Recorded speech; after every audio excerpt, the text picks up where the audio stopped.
Hi everyone, my name is Kirill Tufanov. I'm a founder of Expat Venture. I'm a serial entrepreneur, moved over to Berlin, Germany 5 years ago after an acquisition of my last company. Currently, I'm also building HR tech and fintech startups and doing some consultancy for a few more. We all know that Germany is not an easiest country to start your own company, and you have to speak German. You need to meet and go through a lot of bureaucracy. Networking here is not an easiest and the most trivial task for foreigners. And the main idea of Expat Venture is to create a base for foreign founders, where you can basically come meet other like-minded people, exchange ideas, receive feedback, and some advices in English, especially. We invite very interesting people, thought leaders from the venture industry, from VCs, successful startups, so they can give us an idea about how expat founder can create successful startup here in Germany. And today I'm super happy to introduce Louis Heinz to you. Louis is a portfolio manager of High Tech Gründer Fund, one of the most active seed stage investors in Germany. I know Louis for quite a while already, and I know that Louis has very objective view about expat founders and because of his personal story and like generally like other cultures. And I'm sure we hear today a lot of cool and relevant, insightful information. And we're gonna start with a short presentation from Louis and then switch to more conversational mode. And then at the end, we'll be happy to answer your questions. So if you're watching us from Eventbrite page and you want to ask some questions, please switch to the YouTube. You can do it by clicking YouTube logo somewhere here, probably. And then you will be redirected to YouTube page. And then with the chat panel, you can ask your questions. So we're going to answer them at the end of the webinar. Yeah, and now like Louis, stage is yours. Please give us a bit more insights about like you and about what you're doing. And yeah. Yeah, thank you, Kirill, for the introduction. My name is Louis. I'm an investment manager on the software team of HTGF. Working there since 4 years right now, having seen a lot of startups. I have 7 portfolio companies. When we discussed before the meetup with Kirill about experts in my portfolio, I also have teams that come from outside of Germany, that founded in Germany. And I think it gets much more common, but happy to also boost the experience for all of you. I've brought a small presentation regarding the investment process from HTGF, which I think can be more or less seen as a template for almost every venture capital investor, because some process steps change a bit, or there is a different content to every process step. But in the end, an investor's decision-making process or the fundraising process from the eyes of the startup is more or less identical. For institutional investors, of course, there are differences if you talk to business angels. But for institutional investors that manage third parties' money, it's more or less the same for every fund. So I brought that, and as Kirill said, I'm very happy to answer questions. I try to keep it short. I, of course, can talk about all of the topics I will go through right now for much more time, but I think it's more sufficient to answer your very practical questions or very distinctive questions after a short presentation. So I'll start my screen. If you can give me the opportunity, Kirill, and start with the presentation. And afterwards, you will also find my contact details. You can find me on LinkedIn if you have any further topics that we cannot discuss today.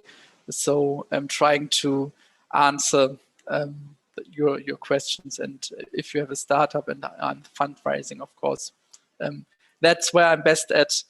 So all questions related to fundraising, related to venture capital is my area of expertise. So I think you can see my screen now. Switching to full screen mode. Yes. So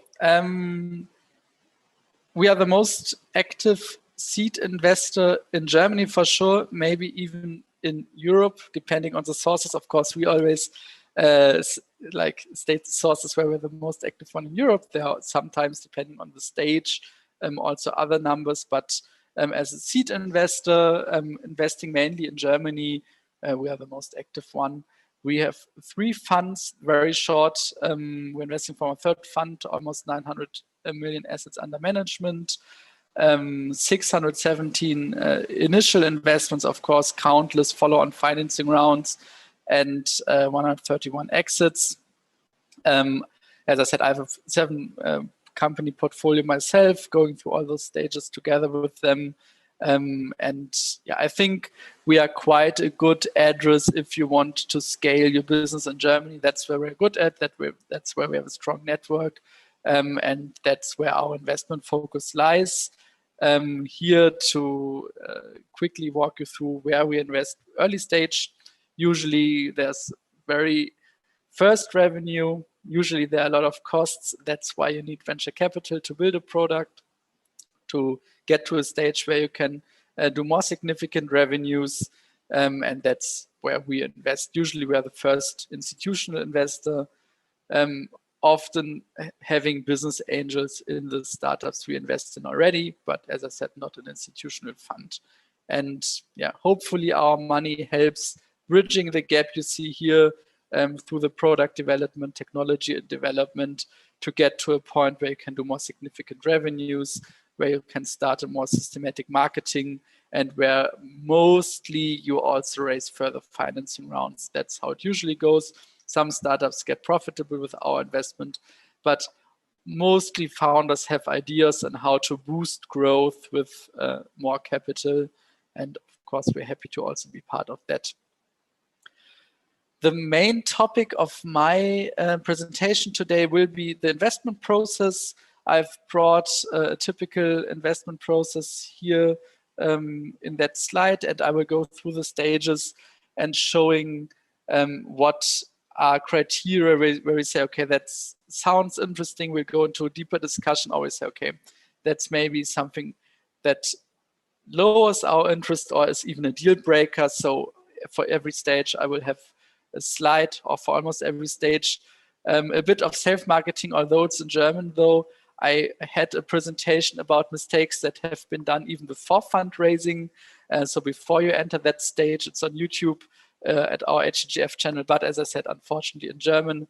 If you have any questions related to that, also happy to talk to you about it, because that's also something in my everyday job that is kind of a pity if you see startups that have already misjudged certain situations, given away too much equity or other topics where it's difficult to even get a seed investment. But now, given that there is that you have reached a certain stage as a startup where you have a first product and want to go to the market, then the process starts. You look for seed investments, and as I think for every fund, the first contact hopefully is not the pitch deck, but is a like warm introduction, or you've met me or my colleagues somewhere in the conference, and then you send a pitch deck. And when you send a pitch deck, I've listed a few criteria that, in my subjective opinion, like shed a positive light on you as founders, on your pitch deck. And I've have a few examples what might shed a negative light. So I quickly go through it. So as I said, a warm intro is always helpful. If you hand in a pitch deck, say, okay, we are fundraising now, we don't know each other, let's talk. It might work, and we really try to answer every inquiry. But the way everyone looks at a pitch deck, I think, unfortunately or fortunately, if it comes from a source you can trust, where you think, okay, it was a quality gate already. It's always easier to get a first foot in the door if it's a warm introduction.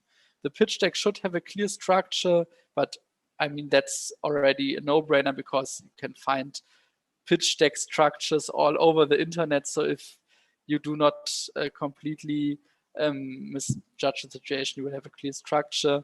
What is a bit more difficult is like realistic assumptions on market and competition, because every founder is like, of course, convinced of his or her idea, but it's important to not let competition fall under the table, or not show market figures that do not really address the market you are operating in. The financial plan should be like optimistic, still believable. A SWOT analysis, executive summary should always help. It's not something that is often included, but I think it helps if you have an executive summary and a SWOT analysis. And that's a point that we were discussing. We will maybe also discuss different ecosystems.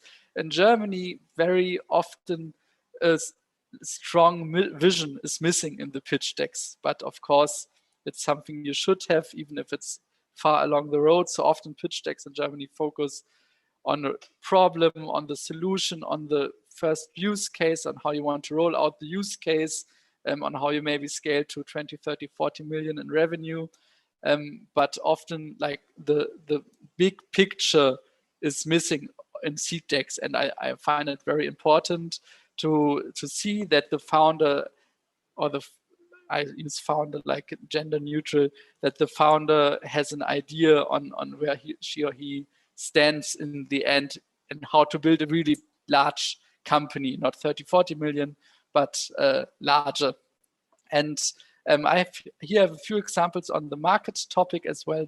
Usually I like to see a top-down market sizing as well as a bottom-up market sizing. And the other picture, if someone is interested, we can talk about it later. It's a bit more difficult to understand and to guide through, and I try to keep the presentation crisp. Reasons for failure.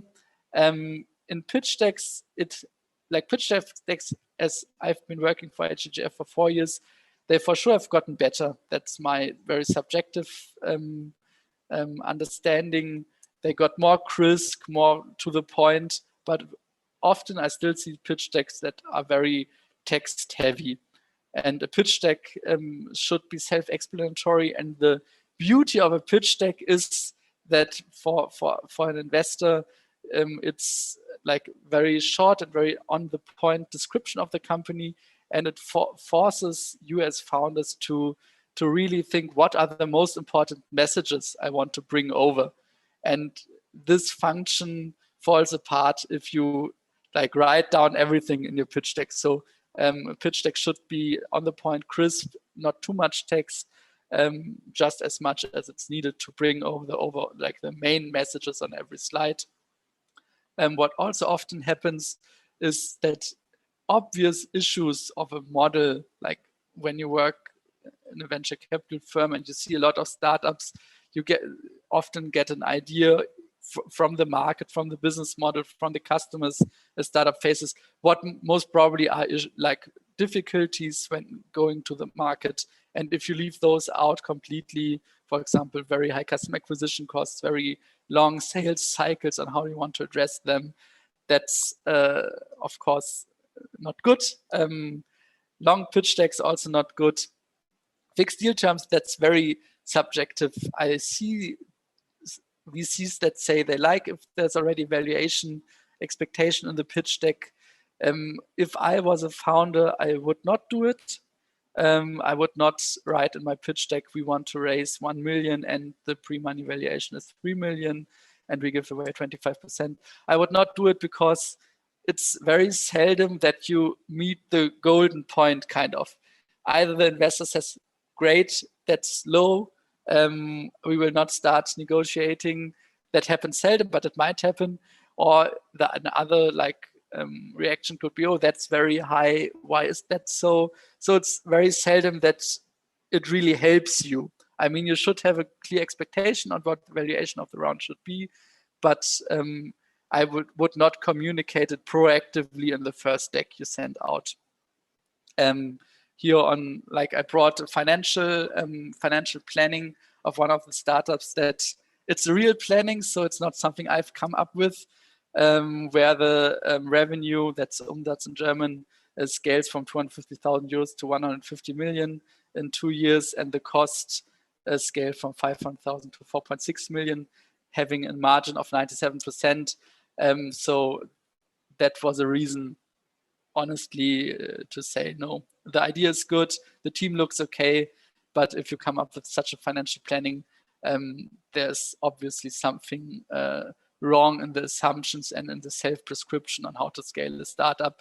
So usually it's not that obvious, but double check your financial model before you send it out. That's maybe the message here, to not give an open point on that discussion in the first pitch. So you find in the pitch deck, there's a few formal criteria. Every fund has a focus. We also have a focus. For us, it's the seed stage in Germany. Other funds might invest into B2B software as a service only, or only in companies with a certain revenue threshold. So of course, many pitch decks already fall out of the funnel because of formal criteria. Then because of the pitch deck, which is really sometimes not, does not bring over the idea how it should be. Weak communication also sometimes happens. A lot of other, smaller topics, which I did not write down here. But let's say you've gone through the first step, where I think Kirill asked me about conversion rates, about the steps, where most probably 90% fall out already, after the pitch deck. Then for us, the next step is a first call with the founders, where we just check up quickly, how do the founders communicate, how they bring over the idea that we've seen in the pitch deck. Is it convincing? Can they answer the first questions in a convincing way? Do they maybe offer more material that supports the idea? Some even offer reference calls. That's not necessarily needed, but sometimes helps. If you just offer them, it shows that you have nothing to hide. And then it's more like a soft decision, to be honest. That's the last point. Missing fit, HTGF and startup, it's softer than, is it the stage? Is it our field that we currently look at? Do we have a portfolio company that has something similar to offer? Then we would not invest. Is the traction enough, or is it already too much? Is it it's more soft, so it's not a hard criteria, but it comes out in the first discussion. And then the next step in our process is a pitch in front of the deal team. It's for us always 2 persons, an investment manager, for example, me, and a partner from the fund. And if the pitch goes well, we hand out a term sheet and go into the due diligence stage. And that's what I'm going to talk about now. The due diligence, also important to say, is something that should help both sides. It feels sometimes more investors driven, but it's also a chance for the startup to ask for references. I'm, for example, find it positive if founders ask for reference. It shows that they also try to understand the fund, how we work, and of course happy to do introductions to my portfolio founders then, so that they can make their own picture. But I'm going to go now into the process, what we do. So of course we check markets. Of course we do reference calls that are organized by the founders, but also from our network to market experts and to understand how the market is moving. And there's a data room where legal documents are positioned that we go through. There is technology. I'm in the software team, so often we check software code, we check scalability of the solution built. Can it handle loads that most probably come when you execute the business plan? Is there technical debt? Is it documented in a solid way so that you can onboard employers? in the next step. So that's all we check. And there are a few success factors and also called reason for failure or negative factors during the due diligence phase. So what is always very helpful is if you have a data room before you go to fundraising, so that if the investor says, okay, sounds interesting, let's go the next stage, that you do not say, oh, wait, let me gather all the documents that you might need, and then there's a data room, but that you just say, okay, share the data room, and then you can still upload more specific requests from the investors. But usually, like the data room, I think also 90–95% of the documents are the same for investors to ask, and the 5% you can still upload later. But that there's no delay in the process because you do not have a data room. Fast response times, the due diligence is of course part hard checks, market, competitors, software, and so on, as I've just mentioned. But the most important factor for me in the due diligence is how the team operates. How are the responses? How are the documents that I'm asking for presented? Is it in a structured way? How long does it take to get everything ready? Are they open? Are they transparent? That's the next step with topics that in the pitch they've maybe sold a bit. That's completely fine. A pitch is a marketing and sales topic. And then when you go into the due diligence, you can say, okay, maybe I've not had all those customers on the deck already signed, but I'm talking to them. That's how the contracts look like. So that kind of transparency is very important, and the promise and deliver.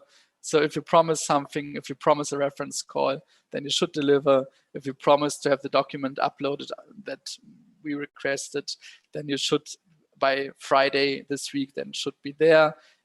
I mean, it's completely fine if you say it takes a week longer, but it should be a promise and deliver topic. Reasons for failure. Mostly it's unsolved issues with shareholders, current shareholders. Maybe a founder left the company and it's not yet solved how to handle his shares. Maybe there was a convertible note given, but something did not work out. Maybe it's not a convertible note, but like debt financing that makes trouble for the equity round.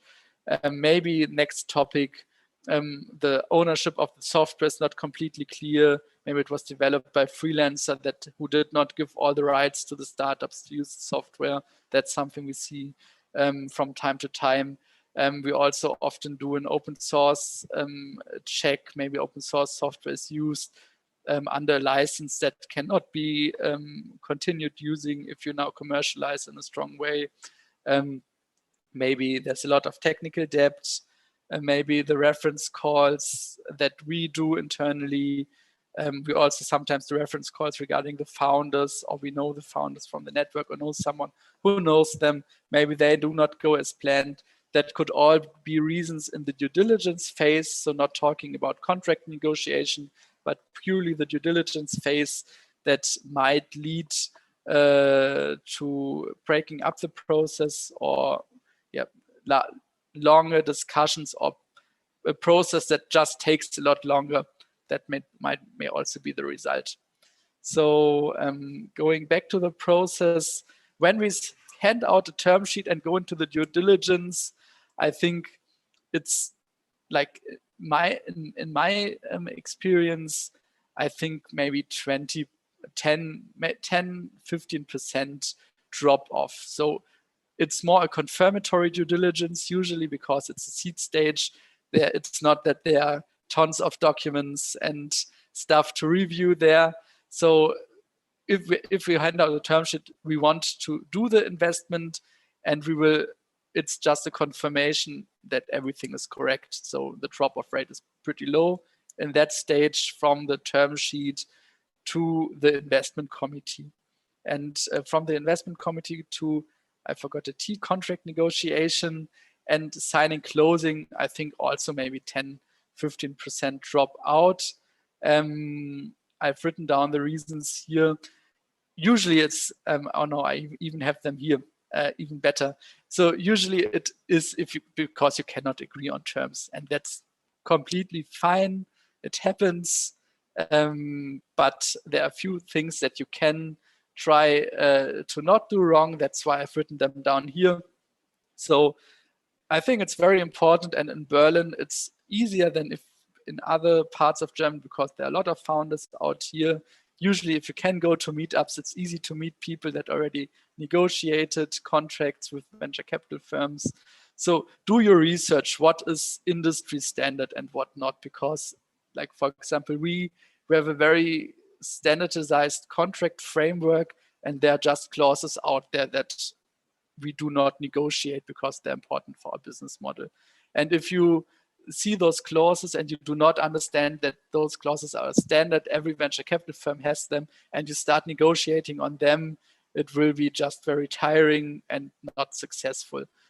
So if you understand which clauses in venture capital contracts are negotiable and which ones not, it makes your life a lot easier, and the life of me also a lot easier.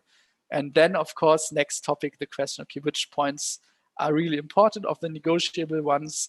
On which points can you maybe give in a bit more before you go into the contract negotiation? It makes sense to think about that already. Then next very important success factor, pick experienced venture capital lawyers. It makes life of everyone and cost of for you as a startup very high and tiresome if you have a not venture capital experienced lawyer. And so he has to understand first what clauses are important. Often lawyers try to negotiate everything because it gives them money in the end. I mean, the more they work on a contract, the more they get paid. So we always say, like, we have a few lawyers we like to work with that know our contracts, and we always suggest using them. Of course, if you can also have another opinion, but yeah, usually how we do it, and that's the next point, we only involve lawyers when we have discussed the deal terms between founders and venture capital firm. So everything that's economically relevant, we try to discuss and we try to find a solution. And then we use lawyers to execute this solution and to bring it into a contract. But we do not use lawyers for the negotiation process usually. It helps everybody. And as always, be ready to compromise. I mean, in the end, a contract negotiation is based on compromises, and that's why it's so important to be clear which topics are negotiable and which topics are not negotiable. Reasons for failure, early usage of your lawyers. If you have them in the process early and you start only communicating through a lawyer as a founder, then we start communicating through a lawyer. It makes life difficult, and I don't think it's worth it in the seed stage. Do not open up negotiated points again. That's a very bad sign. So if we've negotiated topics in the term sheet, for example, I think it's fair from us to expect that we do not open up those topics again. And it's also fair on the other side, from the founder's side, to not, like, 1 or 2 weeks before signing, open up a topic that has been negotiated already. It's a bit a topic of trust. So I would not advise doing that. I mean, if you've always communicated that there's an open point that has not been resolved, is completely fair. But if you say, okay, that's how we do it, and then you start, we are comfortable now, let's open up the vesting clause again, then it won't work. Negotiating standard terms, already talked about it. And then it's completely fair if you negotiate vesting and guarantees. But those are 2 points that, like, are risk relevant for venture capital firm guarantees, because, like, it guarantees that everything that you've shown to us during the due diligence was correct, that you did not violate any laws. It's the very fundament of what we invest in, and vesting, it keeps the founders in the company for some time. In the seed stage, it's important to have the commitment of the team. So it's fine if you negotiate, like, nuances of it, but if you try to get both of those points reduced a lot or out of the contract, first, we wouldn't do it, And second, the question arises if you are confident in your business operations and that you want to be part of the team for a long time.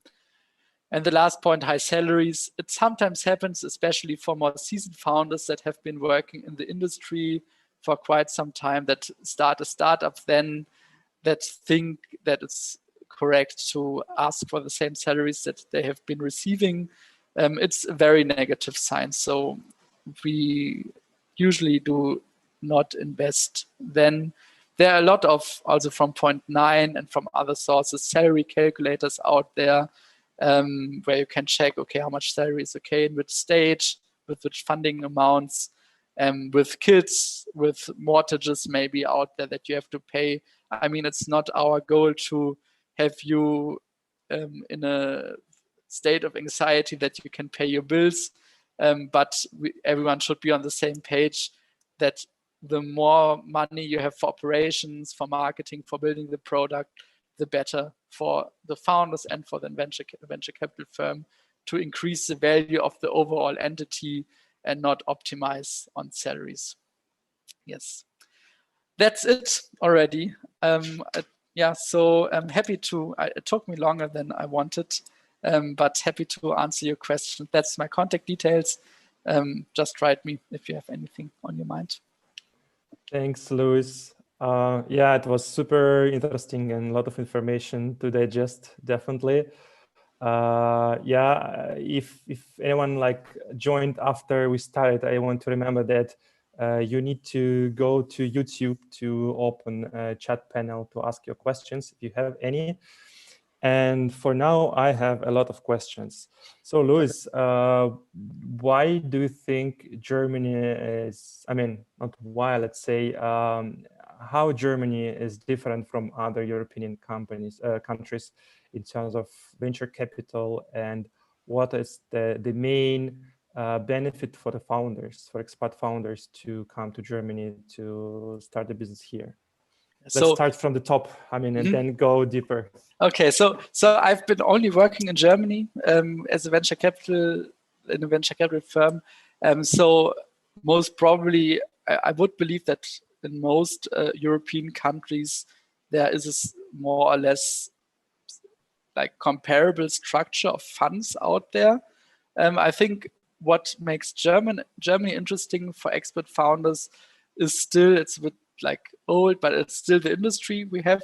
I believe for B2B companies that especially focus on the industries that we have strong here in Germany, it's an attractive field because you can validate your product in a large market. So if you come out from outside of Europe, I think Germany is quite an interesting starting point because we have the buyers for the product here.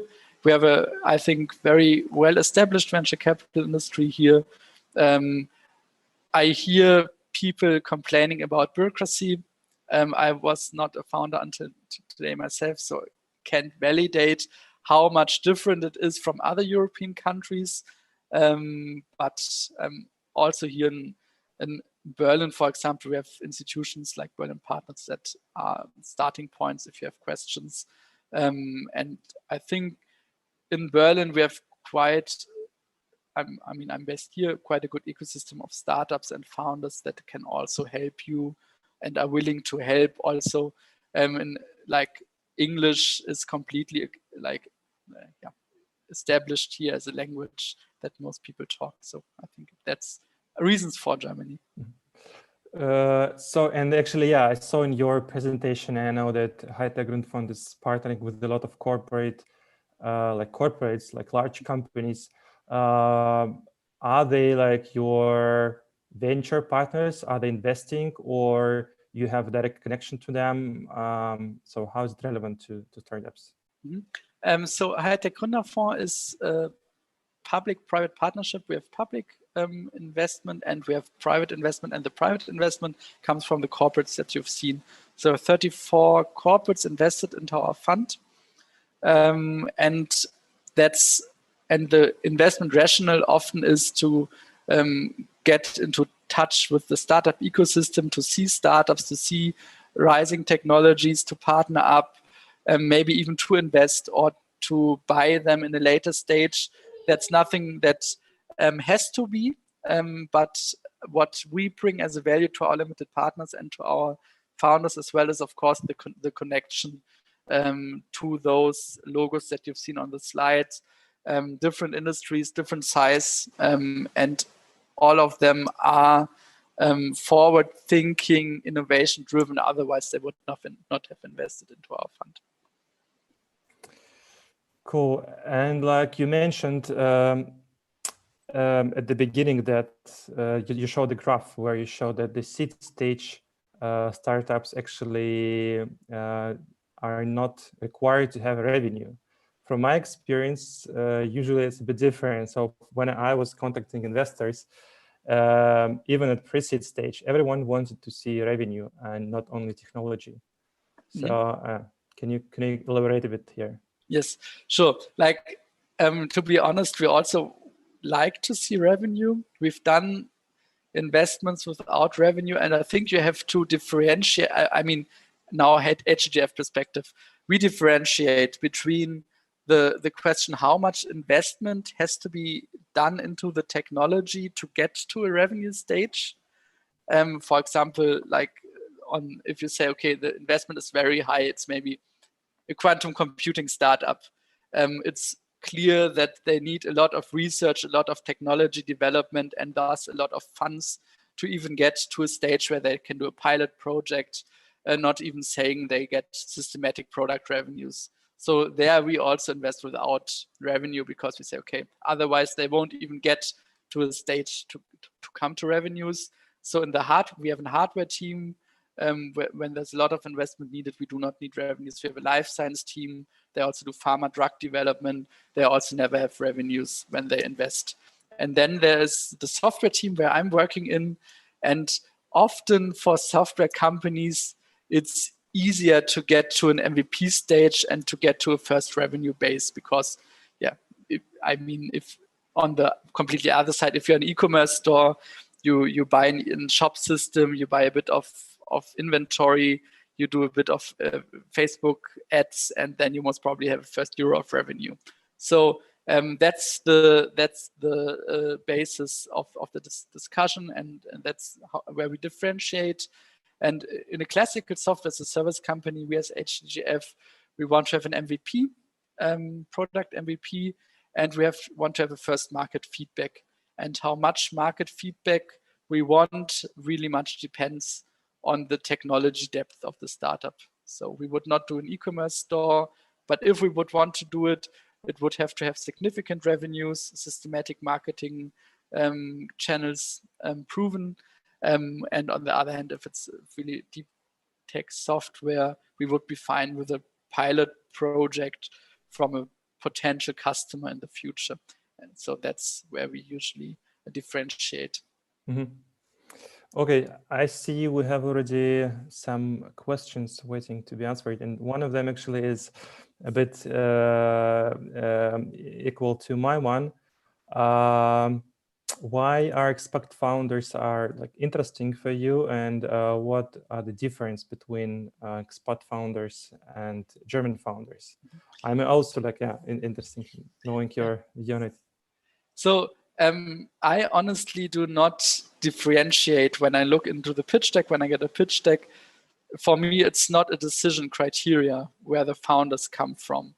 I think why are expat founders per definition interesting? Maybe most probably because you've chosen that you want to go to Germany, that you want to build your business here. Most probably you could have done it everywhere else. So there's already a certain motivation behind it, which is positive. You've chosen it deliberately and not because you were born here. Then most probably you have the skills needed, which is of course important, but maybe it disappoints you, but I do not discriminate or say, it's an expat founder, that's why it has to be better or worse per definition.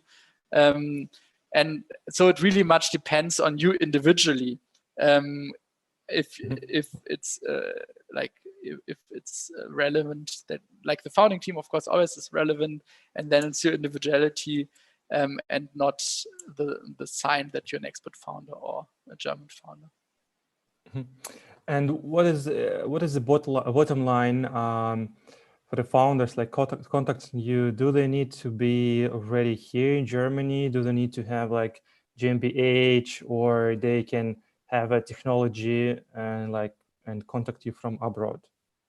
Yeah, so we are focusing on Germany, and that is because we can add most value here. So often or sometimes startups approach us from outside of Germany seeking an investment, and as we think, does it make sense to invest? Also, the startup should think, does it make sense to get this VC on board? And we have good, strong connection to the corporate landscape in Germany, to investors in Germany. So if you do not have anything to do with Germany, most probably there are better partners, to be honest, to work with. So if you are a startup wanting to enter the German market, for us it's not important that you have a GmbH here already, but that you have the strong will to enter the German market. And then the question always is, do you have an entity outside of Germany already where we would have to invest into? That makes things a bit more difficult, but it's not something that is a deal breaker per definition. The relevance is that there's a strategic goal to enter the German market and to start operations, or to go like strengthen operations here. And how would you advise them to like spot founders to find the right investor? For me, the always problem was that I actually couldn't understand if this investor is the right one or not before actually I started working with them. And it was always hard to find a kind of truth about this investor, because probably no one from their portfolio won't share sensitive information about some relations with this investor. And how do I understand if this investor is reliable and if they basically worth to work with? Yeah, so it's difficult. That's true, and I do not have the ultimate answer here. I think it's as also the reference calls that I do regarding the product and the software that the startups, like the contacts the startups give me. I also know I won't hear very many negative stories, right? Otherwise, they wouldn't have done an introduction to talk about the product. But you can still hear nuances and hesitation in the answers. So it's most probably no one will clearly say this venture capital fund is complete garbage, but you can still hear nuances. Then I think you can still rely on track record the same way as venture capital firms rely on logos for corporates, where you say, okay, if, I don't know, VW has bought the solution, then most probably they've gone through different risk assessments, they've gone through different other assessments, and seems to be something that with substance. The same with investors, if like we have a 600 portfolio track record. So most probably we are not doing everything wrong, hopefully. So that helps a lot. And there are investors with industry focus, that might help you choosing. If you say, okay, I want some of the industry focus, or you say, okay, I want someone that focuses on the seed stage, or I want someone that has a good network into corporates, B2B, because I'm a B2B startup, and that would help me. So that are the more individual decisions. And as I said, it's completely legitimate to ask for references, the investment manager you're working with, and it's also legitimate to like ask through your network, especially for a fund like ours with that many investments. Chances are high that you might find someone that knows how we work. Okay, and like for you, what is the most important to see in the founder? Is it an idea? Is it a team? Is it like a team of co-founders? What is the most critical point for you usually you are looking into? Yeah, so everyone says founders, and I think that's correct. There's like we have difficulties with single founders from time to time because it's just an additional layer of risk. If something goes wrong, I mean, that's fine. I think if you have like a 2-3 people founding team, if you have complementary skills, if you can show that you know the problem and that you know the industry you're working with, and what I've tackled also in the pitch deck topic, if you can sell like a larger vision, I think that are the most important topics for the seed stage, because I mean, there's not so much more. Even if you have first revenues, everyone understands that the product is not fully refined yet, and that you've not validated every marketing channel yet or every sales channel yet. So of course, founders are the most important. And as our name says, second to that comes the technology. So we can get very enthusiastic if you have a product where the technology at the core is something innovative, where you say, okay, that's most probably the trait that the team bring to the table, maybe the environment that they've built the solution in is unique and cannot be replicable by anyone without significant resource invested. And let's say, I mean, you mentioned that the best case when you got a warm intro from someone, and then of course that always helps. But for end founders, it's probably not the most often case. So how would you advise to contact you? So what should be the first message? What's the best channel to contact you? And what is the format basically? Yeah, so I understand for foreign founders it's difficult. I mean, still there are right now online events. It's most probably the equivalent to what happens in meetings usually is that you at least send an email that is a bit individualized, right? So on the complementary, sometimes I get emails where it's not even like clear that it was addressed to me. If it's like dear sir or madam, for example, or if it's completely random, or if you send it to like all my colleagues, we will find out latest when we talk next time. So I think that's not a good approach. An email that shows why you address the venture capital firm is helpful. Then say, okay, we want to, for example, want to enter the German market, and we know that you're the most active investor and you have a good network, and I think it might be a good fit. That's already enough.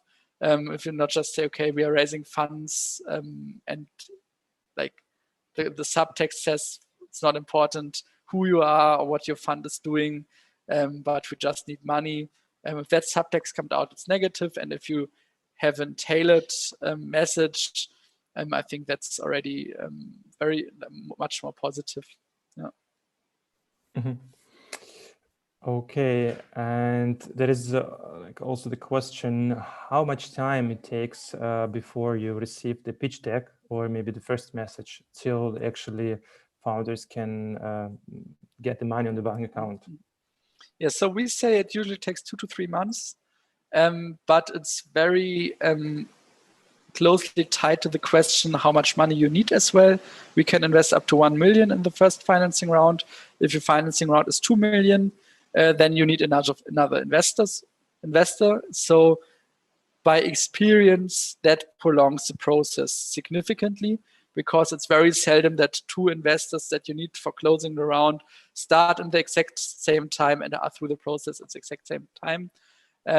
So 2 to 3 months if we invest alone, or if we invest with business angels that are usually much easier to also streamline the process with, because they're not that structured in their decision, but they're usually more emotionally driven, so which is fine.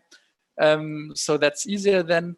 And 2 to 3 months also reflect that there are no major issues in the topics I've just described. So if we see like problems in the software code, if we see problems in the IP used that have to be, or in the shareholder structure, that are revealed during the due diligence process that prolongs the process, of course. So if everything goes smooth, we are the only investors, 2 months is completely doable. 3 months is realistic, and everything that goes abroad is usually the case, or the cause for that is topics that were not seen prior to the due diligence. Mm-hmm. And do you think that having a German co-founder would help anyhow to streamline the process? I mean, not maybe in high-tech Gründerfonds, but maybe how you see the German VCs. I don't think so. I think most are pretty open.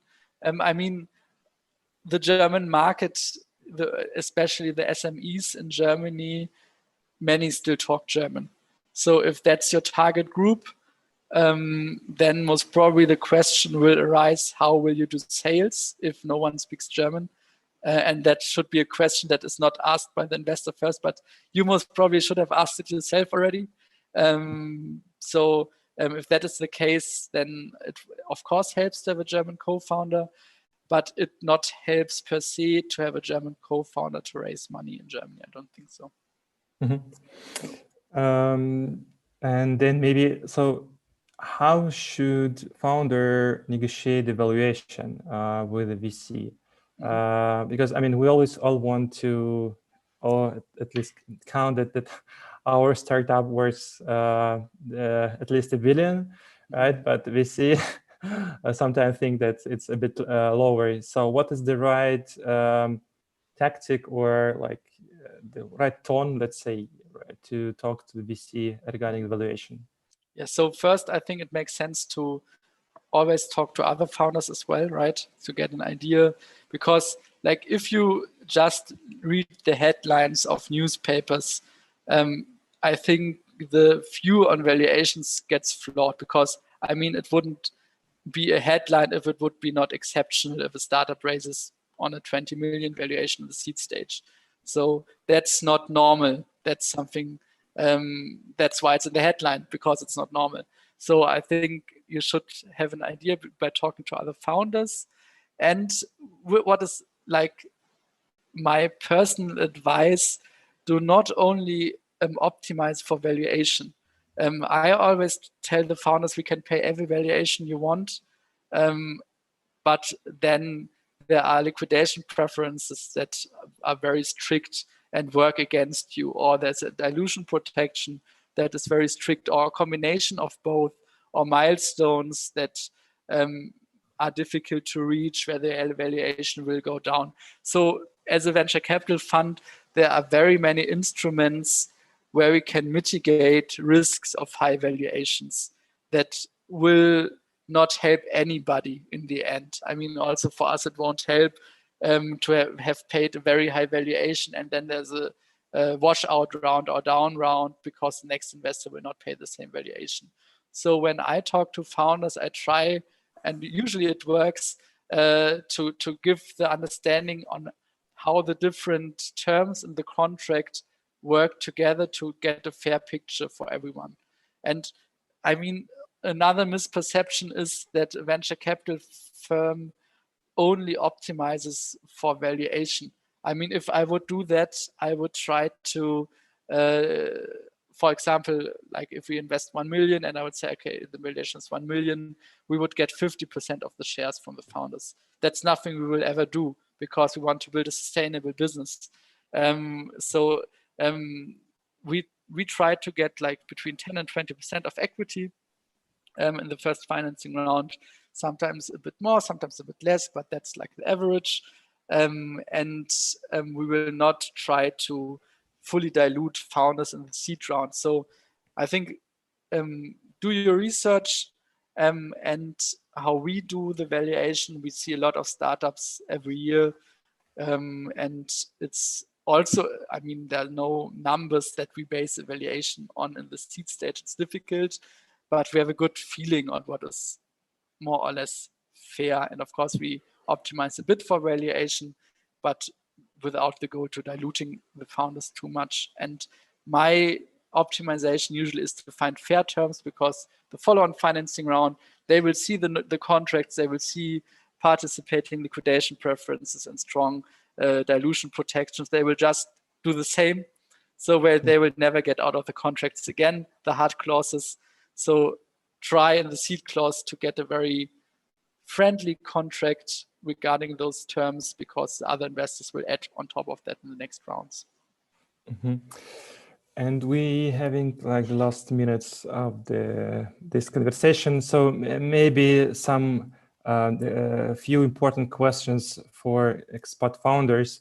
What if I have a technical team abroad, or what if I have a completely remote team? How do we see if it influenced my valuation, if it decrease my chances to raise investment here in Germany? No problem. I mean, fully remote teams, we've invested in them. It's nothing that is negative or positive. I mean, that's the setup, that's how it is. It's important, of course, that it's managed correctly. And developers abroad, I mean, that's a question of the setup, right? Is it your entity? Do they work for you? Is it only freelancers? How are they bound to the company? Will they not look for the next more profitable contract and are away? Then is it clear whom the software they develop belongs to? Do all the rights of the code they develop belong to you? So that's more a question of the setup. So it's more diverse, the answer. But if everything is set up in a way that works, then it's not a problem, not a plus or a minus for the investment decision. Mm-hmm. And like one of the questions from our attendees. So how much traction are you looking for to see in the B2B? Remember you mentioned this, but as a part also this, generally, like, so what is your ideal startup you're looking for, and which industry or which technology? Can you describe this picture? Yes, so the ideal startup has a technology developed that is difficult to copy and that solves the problem of the customer product-wise better than other companies out there. So it's not only about price, it's not about better sales, but it's about a better product. So that's first. Second, it's a complementary team. And traction-wise, as said, it's a bit difficult because there are also B2B software startups out there where a license might cost 50 to 100,000 euros per year. So in that case, it would be great to have a pilot customer that validates that there's a need for that software. If it's like a 50 to 70 euro per year license, most probably would want to see more revenue. We would most probably want to see maybe 10,000 euros recurring revenue. And then in the end, it's always a validation topic, right? The more revenues you have, the higher valuation the valuation might get. But what we say in a general way is we want market feedback. That's what we say. And it's different from your model, from the industry, and from the licenses you get. Great. So maybe as the last thing, you could give your personal advice to expat founders. What they should do to be successful in Germany, to raise the seed fund here, and generally grow here. So most probably, like, one topic is the German topic. So if you are like some industries in Germany, you need to speak German for. I think if you start in Germany, especially like in ecosystems like Berlin, use the network. There's really a lot out there. There are a lot of accelerators desperate to help startups because there are so many out there. There are a lot of public funding opportunities when you start in Germany, where you can get, if you have a good idea, where you can get first money even for free. There are a lot of institutions that may help you with the regulatory environment, like topics. there are a lot of business angels in Berlin that know what they're doing, that have sold startups, that can help you. So I think there is this very, like, there are very many opportunities that you just have to grab. So yeah, from as I said, from accelerators to public funding, to small business angel tickets, to accelerators that also invest, use the ecosystem there is here. And I think, Kirill, that's also, although it was not intended, it's a good final word for your community as well, because that's what you are doing. I think it's yeah, very valuable.